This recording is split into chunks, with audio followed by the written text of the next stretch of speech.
Welcome to Ammosmith.com, and in this segment we're going to introduce you to quick tips. These are little tips and tricks I've learned and other people have learned that we're going to put on video for you to help save you time and save you headaches. And today's quick tip is how to pull a bullet. There's several ways to pull bullets. The most common way is to use a kinetic bullet puller. My old reliable that I've had for about 25 years is finally broke. They last a while, and this one was kind of nice. Had an aluminum handle on it. It's kind of a shame to get rid of it, but it's dead. So is some garbage. Well, I bought a new one, and I want to show you a couple things about these that every hand loader should know. First of all, they've changed it. It's all plastic now. It has a little cushion on the bottom, so when your bullet does pop out, it doesn't deform the point when it hits the bottom.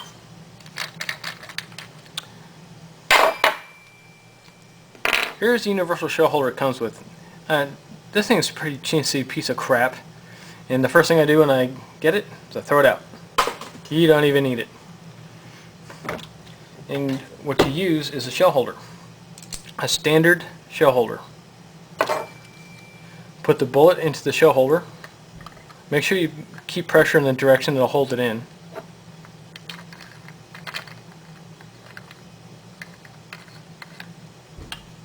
Put your retaining cap on there. The shell holder is held solidly in place. The bullet shakes around a little bit. Don't worry about that. It's in the shell holder. It's not going anywhere.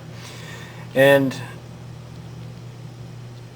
when you understand, if you ever tried to use the universal shell holder and had the whole bullet and everything fall in, and your universal shell holder and 3 or 4 pieces in there, you understand how frustrating it is. And I hate those things. I don't know why they still put them in there. But I'm going to show you how to pull bullets today. Before we start pulling bullets, we need to examine what kind of bullets we're going to be pulling. We're going to be pulling some military bullets here. This is some Portuguese FNM stuff. There's really good stuff. It's reliable, but the projectiles aren't the best, not the most accurate in the world. One of the things that they do is they put tar here in the neck to keep it water sealed, and it's like a glue. If you try to pull this out without breaking that seal, you're going to be pounding for a little while. So what do? Well, assuming you're pulling bullets from military brass, what you're going to need to do is seat them a little bit deeper.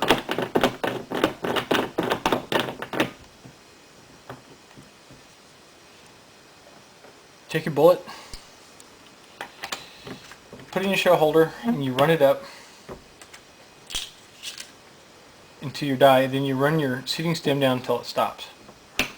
Back the die down and give it a quarter turn. It's just deep enough to push the bullet in. Hear that pop? That pop right there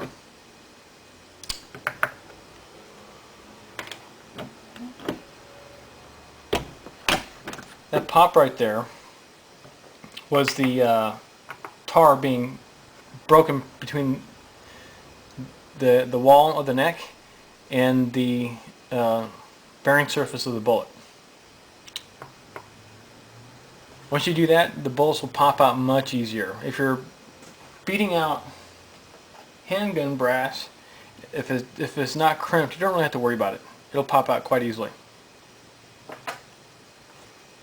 Okay, what you're going to notice here is I have a piece of firewood. You don't want to beat your bullet puller on concrete. It will shatter the plastic. You want to hit it on something kind of soft. If you don't, the life of your bullet puller is going to seriously diminish. And there's a technique of hitting this. I'm going to show you what that technique is.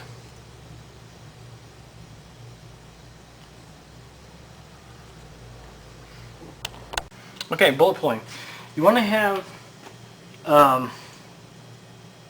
your powder pan here, and I'm going to show you why. Just keep this to the side. Don't need your scale. You just need this.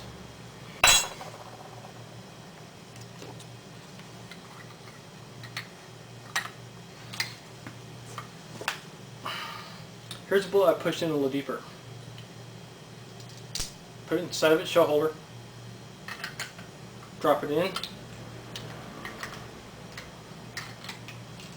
Now when you hit, you don't want to come down here like you're driving a hammer onto a nail. You want it to hit, you want it to kind of bounce back. The downward force is going to help the bullet dislodge, and the backward rebound on it is going to help it the rest of the way out. 2 hits. Now, weren't very hard at all. Not very hard at all. That was the one that I seated a little bit deeper. Okay, now that we've seen the bullet and the powders at the bottom here, we need to recover it, and we want to do it safely without spilling. Take the case and the shell holder out. Take your powder pan, place it over the top of it, and hold your. Okay, have your bullet in your shell holder. Hold it into your. Hold it in the kinetic puller. Put the thread of retaining collar on it. Use a piece of firewood. What the firewood does, or at least a long piece of wood, usually a 4x4, this is fine too. You want the hit to go down the wood, reflect off the concrete, and back up into the puller.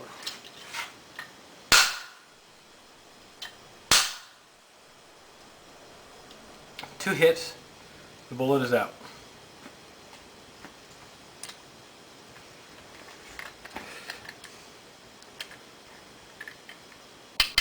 Recover the case, make sure all the powder's out of it.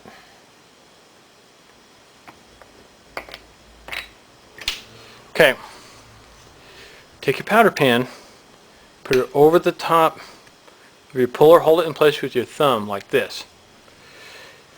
Invert it. Let all the contents come out without you trying to go in like this and pouring. If you pour it like this, it'll slosh over the edge of the pan. You have powder all over your carpet or over the garage floor, and you don't want smokeless powder rolling everywhere. It's not so much you're going to set it off, but it is rather slippery, and if it gets in your carpet, you don't want to use a vacuum to get it out, so just be careful with it.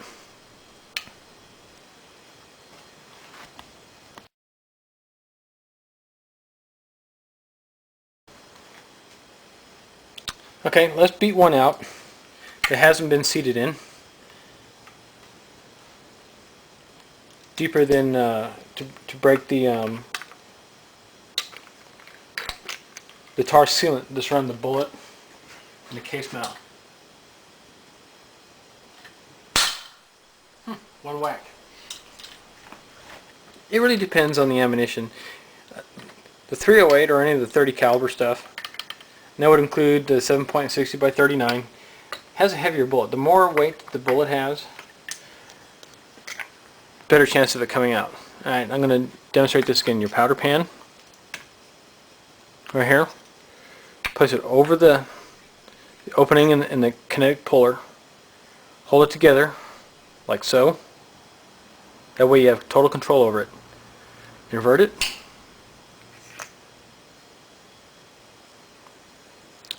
Now you have the bullet in the pan with the powder. All you got to do is pluck the bullet out, and you have the charge. And you can replace this with a 150 grain ballistic tip or whatever you want, and keep the bullets. They're handy.